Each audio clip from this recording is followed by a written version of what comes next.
condo a good buy in NV? If all you can afford is a condo, then you got to consider that real estate isn't really getting cheaper. So I'm a big advocate for purchasing a condo because you have to purchase where you can get in. You have to get in where you get in. I had a client 2 years ago who purchased a condo in Kingstown. I think she had owned the condo for either 8 to 10 years, and she was able to use the equity. Even though her condo didn't appreciate by much, she was able to use that equity that she built up, so savings, and she was able to move into a townhouse. Her townhouse was much more affordable, and I believe the monthly payment was almost the same as the condo payment, right? So I think that if you're in the market, if you only could afford a condo, make the move, purchase a condo, start building equity. Here's another reason why you should buy a condo. Condos in Northern Virginia are usually in pretty good locations, right? You can buy a condo in Arlington for $200,000 to $400,000. It's very challenging to find a townhouse at that price. So you're going to be able to be closer to amenities. You're going to be able to be closer to some metro stations. There are also going to be more people who are in a similar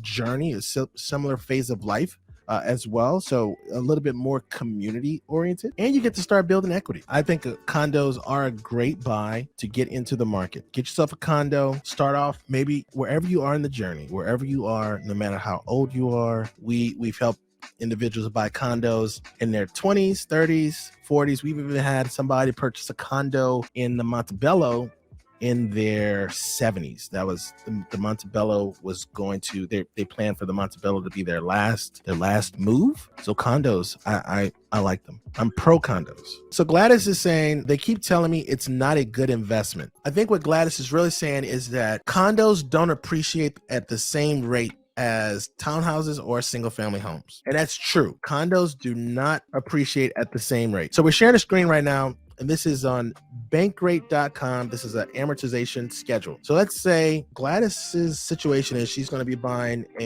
let's say that she gets a $280,000 mortgage. All right, so a $280,000 mortgage over 30 years at a 5.27% interest rate, right?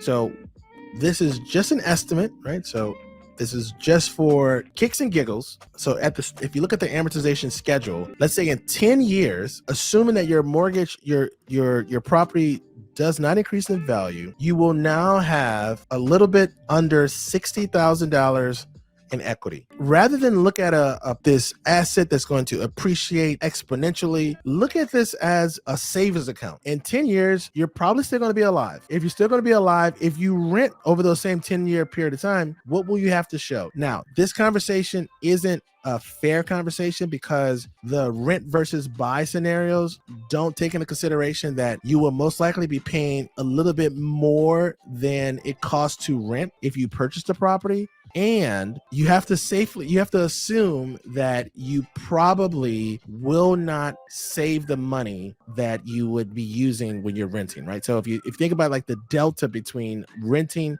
let's say for instance, if it costs you $1,500 to rent a similar property, but it's $2,000, so you have that $500 delta. If you save that money and invested it into some other means, that is how you would compare these two options. The challenge is that most people don't save their money, and then 10 years later they have nothing to show for their living. So renting could make sense if you have the ability to force yourself not to spend the savings. The way this is described to us in Keller Williams is that buying a home is like a forced savings account. It's a forced savings account. So you know you're going to live somewhere, so why not force yourself to save money? So in 10 years, you have almost $60,000 in equity, and you can use that in your next purchase, right? So say for instance, right now, you're not able to afford a townhouse, but in 10 years from now, you'll most likely be making a little bit more money. So you'll now have an increase in the size of the mortgage you can obtain, and you now have a much larger down payment. That is one of the reasons why I think people should buy condos much earlier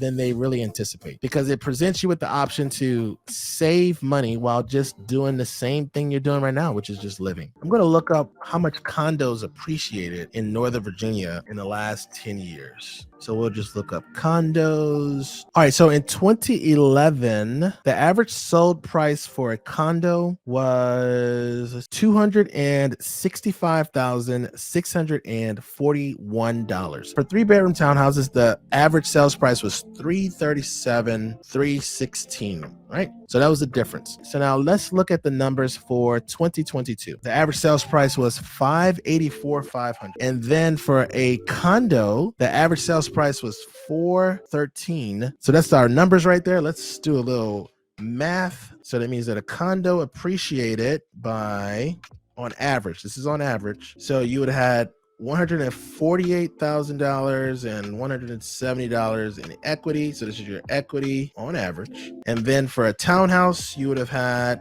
$584,500 minus $337,316, $247,184. So yes, you did make more money if you owned a townhouse, but we also can't overlook the fact that if you were buying a $265,000 condo, you most likely couldn't afford a $337,000 townhouse, $337,000 3-bedroom townhouse. That wasn't really in the cards